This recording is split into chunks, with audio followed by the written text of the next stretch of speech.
Good morning. Our topic is all about ratio of two given numbers.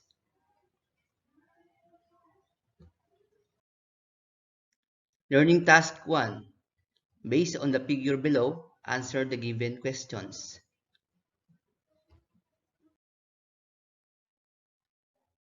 Number 1. What is the ratio of keys to seeds?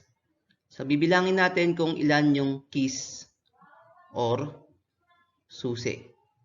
So, ang keys natin ay 4. Ilan naman ang ating seeds? Ang ating seeds ay 7. So, we can say that the ratio of keys to seeds is 4 to 7. So, pwede rin naman tayong gumamit ng fraction form, 4 over 7.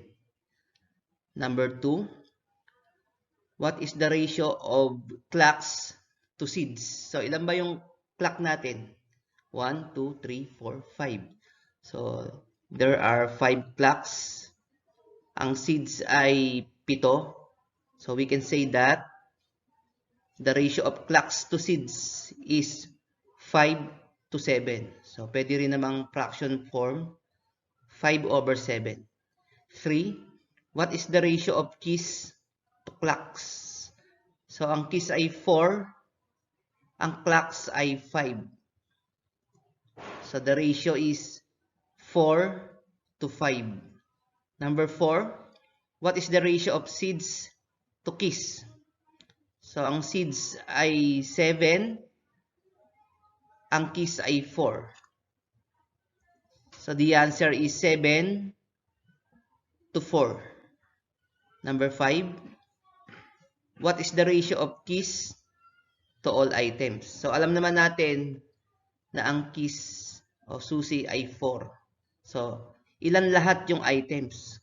So, ang keys ay 4, ang seeds ay 7, 11, yung keys tsaka seeds, 4 plus 7, 11, plus 5 na clock is equal to 16. So, the ratio of keys to all items is 4 to 16. Or kung fraction form naman, pwede rin namang 4 over 16.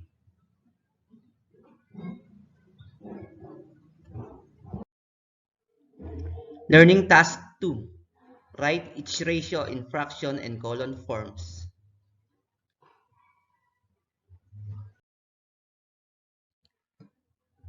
So, makikita natin yung picture. May cups at saucers o platito. So, sa number 1, ano daw ang ratio ng cups to saucers? So, i-write natin as fraction form and column form.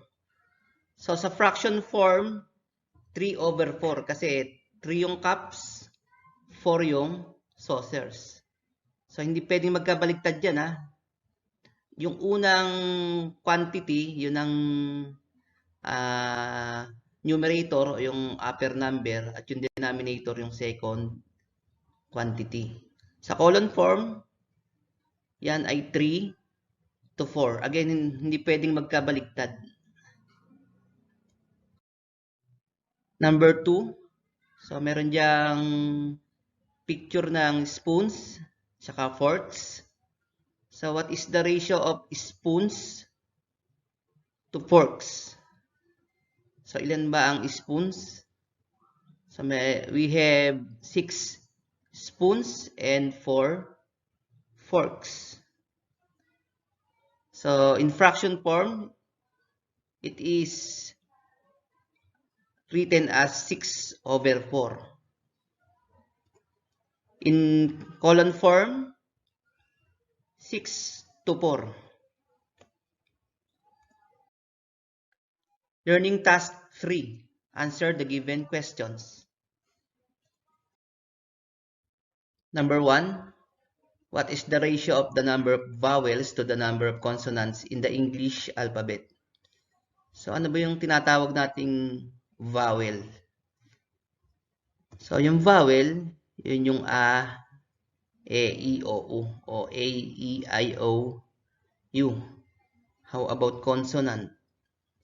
Consonants are B, C, D, F, G, H, J, K, L, M, N, P, Q, R, S, T, V, W, o W, X, Y, Z.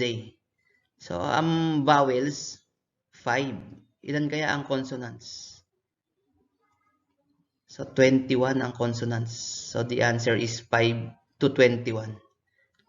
Sa bawat limang vowel, may 21 consonants. Number 2, what is the ratio of the number of men to the number of women in the roster of Philippine presidents? So, ilan na ba lahat ang naging presidente ng Pilipinas?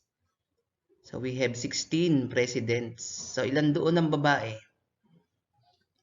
Dalawa. Si former President Corazon Aquino and former President Gloria Macapagal Arroyo. So, we can say that the ratio is 14 to 2. Kasi dalawa yung babae. Ibig sabihin, kung dalawa yung babae, 14 yung lalaking presidente. So, 14 to 2. Number 3, what is the ratio of the number of days in a week to number of weeks in a month? So, ilan ba yung araw, bilang ng araw sa isang linggo at bilang ng weeks sa isang buwan? So, the answer is 7 to 4. Kasi sa isang linggo may 7 araw at sa isang buwan merong 4 na linggo. Number 4. What is the ratio of number of seconds in a minute to seconds in an hour?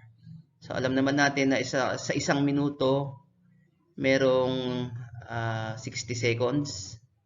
How about in an hour, ilang segundo sa isang oras? So, kung sa isang minuto ay may 60 seconds, sa isang oras may 60 minutes. So, i-multiply lang natin yung 60 sa 60 para makuha natin yung number of seconds in an hour.